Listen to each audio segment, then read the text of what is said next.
औज़ु बिल्लाहि मिनश्शैतानिर्रजीम बिस्मिल्लाहिर्रहमानिर्रहीम। आज सिंध की तारीख़ का वो अज़ीम दिन है, 20 मार्च 1943, योम शहादत पीर सिबगतुल्लाह शाह राशिदी उर्फ सोरिया बादशाह।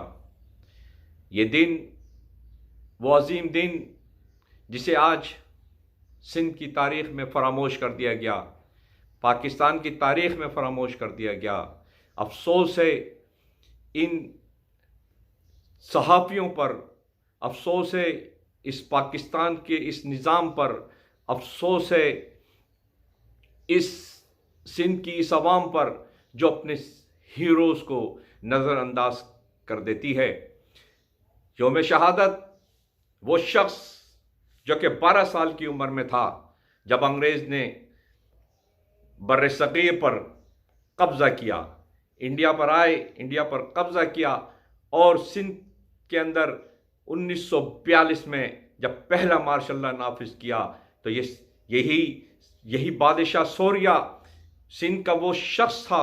वो नौजवान सिर्फ 12 साल की उम्र में था और उस 12 साल की उम्र में इस नौजवान ने अंग्रेज़ के ख़िलाफ़ जब जद्दोजहद का आगाज़ किया, इसलिए कि जब मार्शल लॉ लगा तो उसने उनका जुल्म देखा, सिंध के वसाइल पर अंग्रेज़ को काबिज़ देखा, वहाँ पर सिंध की गरीब आवाम के साथ जुल्म व सितम देखा, तो ये 12 साल की उम्र में उठ खड़ा हुआ और अंग्रेज़ ने उसे सज़ा सुनाई और सज़ा देकर बंगाल की जेलों में कैद कर दिया। लेकिन वो उस कैद से नहीं घबराया, बंगाल से जेल से छुट कर वापस आया। उसने इनकलाब का अलम उठाया, अंग्रेज़ के ख़िलाफ़ जद्दोजहद की और उस जद्दोजहद में पीर साहब पगाड़ा शरीफ ने उस मार्शल लॉ के ख़िलाफ़, उस अंग्रेज़ की दहशतगर्दी के ख़िलाफ़ जो जद्दोजहद की। लेकिन अफसोस की बात है कि आज हम उस बादशाह का ज़िक्र नहीं करते, आज हम उस पहले शहीद अव्वल सिंध का हम जिक्र नहीं करते। पहला शहीद सिंध का पीर सिबगतुल्लाह शाह राशिदी था, जिसने पहली फांसी का फंदा अपने गले में डाला। और ना सिर्फ उसने अपने गले में डाला, कितने हुर नौजवान सिंधी इस आज़ादी की इस तहरीक में फांसी के फंदे पर झूल गए।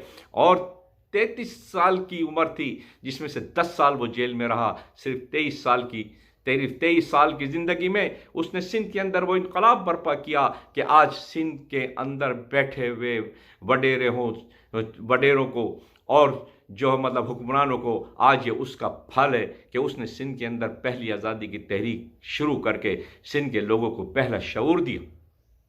अगर सिंध का शऊर था तो वो सिबगतुल्लाह शाह राशिदी था।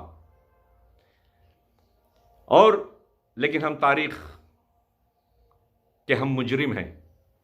उस असगर ख़ान का, जो कि उस ज़माने में अंग्रेज़ की फ़ौज में, अंग्रेज़ की जो एयरफोर्स थी उसमें वो पायलट था, जब उसे ये कहा गया कि जाओ सांगड़ में हमारे ख़िलाफ़ आज़ादी की तहरीक है, वहाँ पर दहशतगर्द हैं जो हमारे ख़िलाफ़ दहशतगर्दी कर रहे हैं, इनके ऊपर बमबारी करो, इनको ख़त्म करो। जब असगर ख़ान अपना तैयारा लेकर जब सांगड़ पहुंचा तो उसने देखा कि वहाँ पर मासूम औरतें, मासूम बच्चे जब बैलों के अंदर सफ़र कर रहे हैं, उसने जो है उन पर बमबारी करने से इनकार किया। और उसने जब बमबारी करने से इनकार किया तो उसका कोर्ट मार्शल करके उसे जो है सज़ा सुना दी गई और सखर जेल में उसे कैद किया गया। लेकिन हम आज असगर ख़ान का भी तस्करा नहीं करते। हमने उसे इसके सिले में कभी कोई इनाम नहीं दिया। हम इनाम हीरोज़ को देने के कायल ही नहीं। हम हीरो तो चोरों को बनाते हैं, लुटेरों को बनाते हैं, डाकुओं को बनाते हैं, उन लोगों को बनाते हैं जो हमें ही लूट कर हमें ही खा जाते हैं। तो मेरे सिंध के लोगों,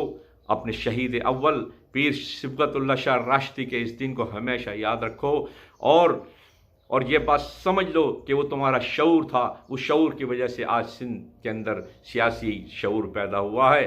तो बस मैं इसके साथ ही, चूँकि अज़ान हो रही है, मैं अपनी बात का इख्तिताम करता हूँ। वाखिर दावाना अनिल हम्दुलिल्लाहि रब्बिल आलमीन।